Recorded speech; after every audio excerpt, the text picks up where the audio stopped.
Selamat datang kembali di pembahasan mendalam kita. Langsung aja deh ke pertanyaan yang mungkin pernah Anda pikirkan juga. Kenapa ya kadang anak yang kelihatannya paling encer otaknya di kelas, justru dia yang paling gampang patah semangat kalau ketemu soal susah? Atau nih, pernah nggak sih muji orang, wah kamu pinter banget, tapi kok kayaknya efeknya nggak sesuai harapan gitu? Nah, itu pertanyaan bagus banget dan langsung kena ke inti risetnya Carol Dweck selama puluhan tahun ya. Hari ini kita bakal coba bongkar nih temuannya. Ternyata keyakinan kita yang paling dasar soal kemampuan, sesuatu yang mungkin kita nggak sadar sama sekali, itu kayak semacam sistem operasi gitu loh. Sistem ini ngatur cara kita termotivasi, gimana kita reaksi pas gagal, bahkan cara kita nilai orang lain. Kan buku self-teoris dari Dweck. Ini hasil riset panjang keribuan orang. Jadi ya misi kita hari ini itu mau membedah kode di balik respons kita. Kenapa sih kalau situasinya sama, respons orang bisa beda-beda banget gitu? Dan ini penting banget buat Anda pahami. Soalnya dengan ngerti kerangka ini, Anda bisa mulai lihat pola. Pola di diri sendiri, juga di orang lain. Mungkin ini bisa jadi kunci buat buka potensi belajar yang lebih gede, atau bangun ketangguhan yang lebih solid. Pas ya, hidup kan naik turun ya. Oke deh, mari kita mulai bedah intinya. Jadi Dweck ini nemuin ada dua cara pandang dasar soal kemampuan, terutama kecerdasan. Anggap aja kayak dua kacamata beda yang kita pakai buat ngelihat dunia, terutama dunia prestasi gitu. Kacamata pertama itu namanya teori entitas. Iya, teori entitas. Intinya sih, ini keyakinan kalau kecerdasan itu kayak wadah lah, ukurannya udah ditentuin dari lahir. Sifatnya tetap, bawaan, nggak bisa banyak berubah. Anda itu punya jatah pinter sekian, nah tugas utama Anda ya, buktiin aja kalau jatah Anda itu banyak, atau paling nggak cukup lah. Oh, jadi fokusnya lebih ke buktiin diri, gitu ya? Nah, lawannya apa dong? Lawannya itu teori bertambah. Ini kacamata kedua. Kalau pakai kacamata ini, kecerdasan itu dilihat sebagai sesuatu yang dinamis. Kayak otot aja bisa dilatih. Keyakinannya itu, kemampuan bisa dikembangin lewat usaha, belajar strategi baru, ya minta tolong kalau perlu, dan yang penting pantang nyerah. Bukan berarti semua orang ujung-ujungnya bisa jadi Einstein ya, tapi potensi sejati kita itu, nggak ada batasnya dan bisa terus tumbuh. Wah, ini bedanya fundamental banget ya. Antara percaya kemampuan itu udah segitu aja, atau bisa tumbuh. Terus gimana ini ngaruh ke perilaku kita sehari-hari? Nah, di sini nih nyambungnya. Dweck menghubungkan ini sama tujuan yang kita kejar. Apalagi dalam situasi yang ada penilaiannya, kayak di sekolah atau di kantor gitu. Keyakinan mana yang lebih dominan, entitas atau bertambah, itu bakal ngebentuk sistem makna yang bikin kita ngejar tujuan yang beda-beda. Oke, kita mulai dari yang teori entitas dulu, yang percaya kecerdasan itu tetap. Tujuan mereka jadinya kayak gimana tuh? Mereka ini cenderung ngejar yang namanya tujuan kinerja atau performance goals. Jadi fokus utamanya itu bukan belajar, tapi kelihatan pintar. Dan yang paling penting, jangan sampai kelihatan bodoh. Mereka haus banget sama validasi positif soal kecerdasan mereka dan sensitif banget sama penilaian negatif. Kedengarannya jadi agak rapuh gitu ya. Kalau maunya selalu kelihatan pinter, berarti mereka cenderung menghindarin tantangan dong. Yang susah-susah gitu. Tepat sekali. Itu konsekuensi logisnya. Demi jaga citra pinter tadi, mereka mungkin bakal milih tugas yang mereka udah pasti bisa. Yang gampang-gampang aja. Atau kadang-kadang nih, mereka milih tugas yang susahnya minta ampun, jadi kalau gagal alasannya jelas. Ya wajar dong susah banget ini. Bukan karena mereka nggak mampu. Intinya sih mereka cenderung menghindar dari zona belajar yang paling bagus. Kalau ada risiko salah atau kelihatan nggak kompeten. Jadi, kebayang sih. Ini mungkin bisa jelasin kenapa kadang orang yang sebenarnya mampu malah nggak mau nyoba hal baru yang menantang. Terus, gimana sama yang pakai kacamata teori bertambah? Yang percaya kemampuan bisa dikembangin? Nah, kalau mereka ini cenderung ngejar tujuan belajar atau learning goals. Fokusnya beda banget. Udah bukan soal kelihatan pintar, tapi soal jadi lebih pintar. Mereka pengen ningkatin kompetensi, nguasain skill baru, nambah pemahaman. Buat mereka, tantangan itu bukan ancaman, malah kesempatan. Oh, jadi mereka malah nggak takut kelihatan bodoh sementara waktu, asal bisa belajar gitu. Betul. Mereka rela aja ambil resiko bikin salah, nanya hal bodoh, atau kelihatan belum bisa di awal. Karena mereka tahu, ya itu bagian dari proses tumbuh. Nah, di sini sering ada dilema kan? Tugas terbaik buat belajar itu seringkali yang menantang, yang mungkin bikin salah. Tapi itu justru tugas terburuk buat kelihatan pintar, karena yang gampang kan yang udah dikuasai. Nah, orang teori bertambah ini bakal milih opsi pertama. Ini menarik banget ya. Jadi dua orang bisa aja hadapin tugas yang sama persis, tapi gara-gara kacamata atau teori dasarnya beda, tujuan sama pilihannya jadi beda jauh. Yang satu ngehindar demi citra, yang satu maju terus demi belajar. Dan perbedaan ini jadi kelihatan jelas banget dampaknya pas mereka benar-benar ketemu kesulitan atau kegagalan. Disinilah Dweck nemuin ada dua pola respons yang kontras banget. Oke, pola responsnya apa aja tuh? Yang pertama itu pola tak berdaya atau helpless pattern. Ini sering muncul di orang yang pegang teori entitas dan ngejar tujuan kinerja tadi. Begitu mereka mentok atau gagal, wah kayak langsung ada vonis gitu di kepala mereka. Nah kan, ini bukti gue emang nggak pinter. Waduh, langsung ke kesimpulan soal diri sendiri ya. Ciri-cirinya apa aja tuh biasanya? Mereka jadi cenderung nyolahin kurangnya kemampuan mereka. Ah, emang gue nggak bakat di sini. Terus ekspektasi mereka langsung drop. Percuma dilanjutin, pasti gagal lagi. Muncul emosi negatif yang kuat, kayak cemas, malu, atau malah jadi bosen. Dan yang paling parah, mereka cenderung nyerah.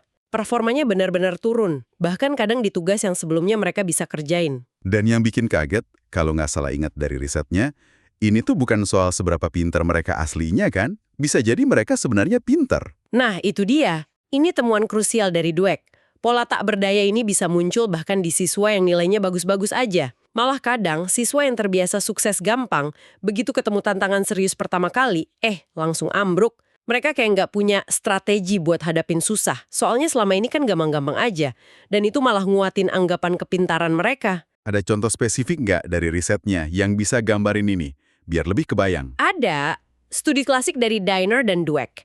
Mereka kasih anak-anak soal, awalnya gampang, terus tiba-tiba dikasih soal yang sengaja dibikin susah banget buat usia mereka.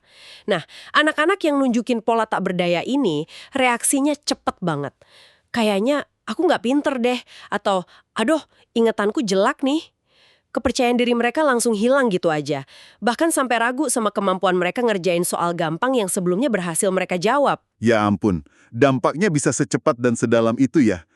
Terus, pola respons yang kedua apa? Yang lebih positif. Itu namanya pola orientasi penguasaan atau mastery-oriented pattern.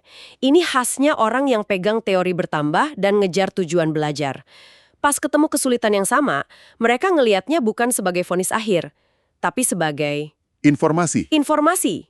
Maksudnya gimana tuh, informasi? Mereka ngelihat kesulitan itu sebagai sinyal. Oke, cara yang ini nggak berhasil nih, mungkin usahanya kurang, atau jangan-jangan strateginya perlu diubah.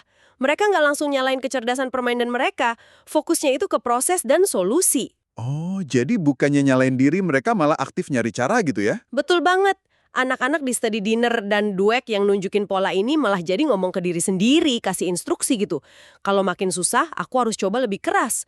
Atau, oke, aku harus pelan-pelan pikirin ini. Mereka nggak ngeliat diri mereka gagal, tapi lebih ke lagi belajar atau lagi mecahin masalah. Terus hasilnya gimana? Kalau dibandingin sama yang pola tak berdaya tadi? Hasilnya, performa mereka cenderung stabil atau malah bisa ningkat. Mereka jadi lebih gigih, nyoba strategi lain. Bahkan beberapa anak di studi itu ada yang berhasil mecahin soal yang dianggap terlalu sulit tadi. Bukan karena tiba-tiba jadi jenius, tapi ya karena mereka nggak nyerah dan terus nyari cara. Tantangan itu jadi kayak puzzle yang menarik buat mereka. Ini benar-benar ngebalikin anggapan umum ya. Kita kan sering mikir kalau orang punya bakat alami, sering sukses, terus PD-nya tinggi, pasti dia bakal tangguh deh. Ternyata nggak sesimpel itu ya. Sama sekali nggak. Riset Dweck ini justru nantang mitos-mitos itu. Coba kita lihat soal usaha. Buat penganut teori entitas, kalau sampai butuh usaha keras, itu malah jadi tanda kalau Anda nggak berbakat atau pintar. Logikanya kan, kalau kamu beneran pintar, harusnya gampang dong, ngapain ngoyo? Usaha jadi sesuatu yang agak memalukan, pengen disembunyiin. Waduh, padahal kan usaha itu penting banget buat mencapai apapun ya. Gimana pandangan teori bertambah soal usaha? Kebalikannya banget. Buat mereka, usaha itu justru mesinnya. Mesin buat ngaktifin dan numbuhin kemampuan. Usaha itu hal yang positif, malah bisa jadi kebanggaan.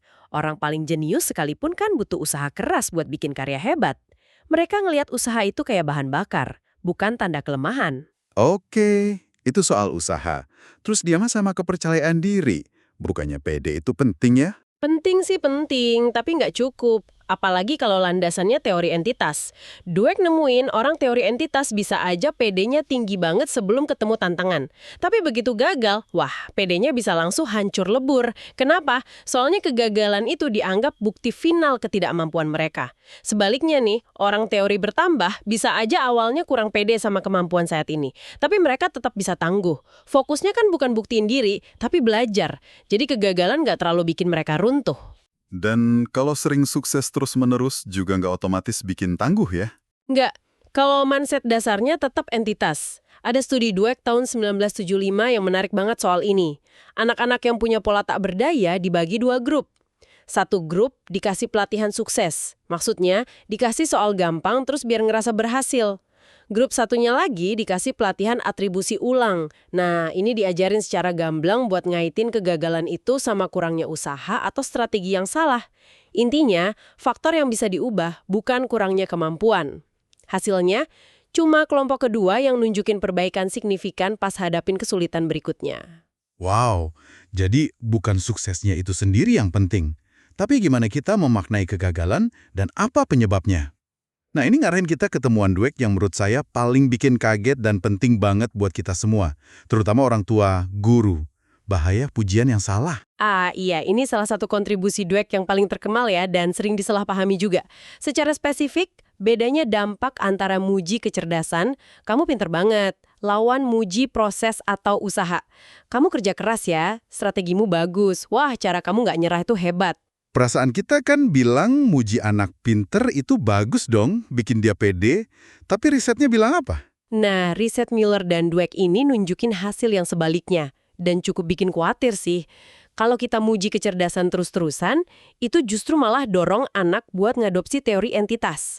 Kayak kita bilang, kepintaranmu itu hadiah tetap, kamu emang punya itu. Terus konsekuensinya apa kalau anak jadi percaya teori entitas gara-gara pujian ini? Ya pengennya kelihatan pintar terus. 2, mereka jadi ngenghindarin tantangan yang ada risikonya bikin mereka salah atau kelihatan nggak pinter. 3, minat sama kesenangan belajar mereka turun drastis begitu ketemu kesulitan.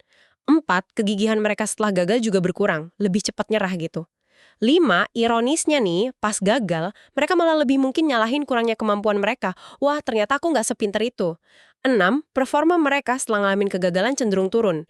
7, bahkan nih, di beberapa studi, anak-anak yang dipuji kecerdasannya lebih mungkin buat bohong soal skor mereka. Demi apa? Demi jaga label pinter itu. Ya ampun, ini efek berantainya negatif banget ya. Padahal niatnya kan baik, muji pinter. Terus gimana kalau pujiannya ke usaha atau proses? Nah, kalau yang ini dampaknya beda banget dan positif. Pujian kayak, wah ibu lihat kamu nggak nyerah loh walaupun susah. Atau cara kamu nyoba macam-macam strategi itu keren. Itu justru nanemin teori bertambah. Pesannya kan jadi, kemampuanmu itu berkembang lewat usahamu. Dampak positif spesifiknya apa aja tuh? Anak-anak yang dipuji prosesnya, itu 1, cenderung milih tujuan belajar. Mereka tertarik sama tantangan sebagai kesempatan buat tumbuh. 2, minat kesenangan sama kegigihan mereka tetap terjaga meskipun lagi sulit. 3, pas gagal, fokus mereka ke apa yang bisa dilakuin. Usaha lebih keras lagi, coba strategi baru. 3, pas gagal, fokus mereka ke apa yang bisa dilakuin. 4, performa mereka setelah gagal cenderung stabil atau malah bisa meningkat. 3, pas gagal, fokus mereka ke apa yang bisa dilakuin. 5, mereka jadi belajar kalau usaha dan strategi itu kuncinya bukan cuma label pinter aja. Jadi intinya bukan kita nggak boleh apresiasi anak ya, tapi apa yang kita apresiasi itu penting banget. Fokus ke proses, usaha, strategi, kegigihan, kemajuan, itu yang bangun harga diri yang lebih sehat dan ketangguhan yang beneran. Wah, ini pelajaran penting banget buat kita semua ya dalam berinteraksi. Penting banget. Dan kerangka teori entitas lawan teori bertambah ini ternyata nggak cuma berlaku di dunia akademik atau soal kecerdasan aja loh. Dweck dan timnya nemuin pola yang mirip-mirip juga berlaku di area lain dalam hidup kita. Oh iya, misalnya kayak di hubungan sosial atau pertemanan gitu. Tepat. Keyakinan kita soal apakah sifat kepribadian orang lain dan diri kita sendiri juga ya, itu tetap atau bisa berubah, itu ngaruh ke tujuan kita pas berinteraksi. Apa kita nyari validasi sosial pengen disukai apa adanya, nggak perlu berubah? Atau kita nyari pertumbuhan dalam hubungan? Pengen belajar dari konflik, pengen bantu pasangan atau teman berkembang? Ini juga ngaruh ke cara kita nanggepin penolakan atau kritik sosial. Orang teori entitas cenderung ngelihat penolakan sebagai bukti permanen kalau ada yang salah sama gue. Terus, gimana dampaknya ke cara kita nilai orang lain sama ngebentuk stereotip? Orang teori entitas itu cenderung lebih cepat ngasih label ke orang berdasarkan perilaku sesaat. Misalnya, lihat orang bikin satu kesalahan, langsung dianggap bodoh atau ceroboh secara permanen. Mereka juga lebih kaku megang stereotip soal kelompok tertentu. Kalau mereka percaya sifat satu kelompok itu udah tetap, ya susah buat mereka nerima informasi yang ngebantah stereotip itu. Sebaliknya, teori bertambah itu dorong pandangan yang lebih fleksibel, ngelihat orang sebagai individu yang kompleks dan bisa berubah di luar label atau kesan pertama. Wah, ini implikasinya luas banget ya. Sampai ke cara kita mandang dunia sosial, ada kaitannya sama kesiapan mental juga nggak sih? Ada beberapa penelitian ngaitin teori entitas dan tujuan kinerja itu sama kerentanan terhadap depresi dan hilangnya harga diri pas ngadepin kejadian negatif. Logikanya kan kalau Anda percaya sifat Anda itu buruk dan nggak bisa diubah, teori entitas, terus tujuan Anda cuma buktiin sebaliknya, tujuan kinerja, nah pas gagal atau ditolak rasanya kayak pukulan telak yang negesin keburukan Anda.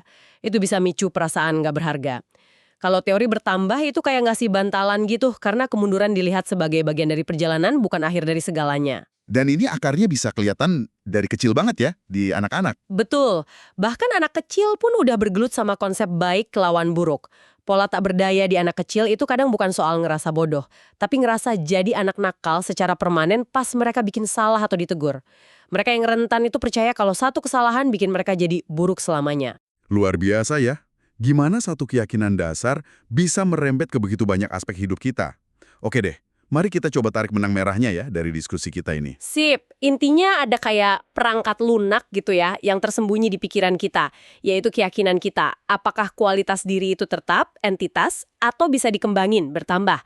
Nah, perangkat lunak ini yang nentuin gimana kita menginterpretasi dunia, tujuan apa yang kita kejar, gimana kita reaksi pas jatuh, gimana kita mandang usaha, dan bahkan gimana kita ngeliat dan interaksi sama orang lain. Dan beberapa temuan kuncinya itu benar-benar nantang intuisi kita ya. Misalnya, anak paling cerdas bisa jadi yang paling rapuh. Terus pede aja nggak jamin ketangguhan.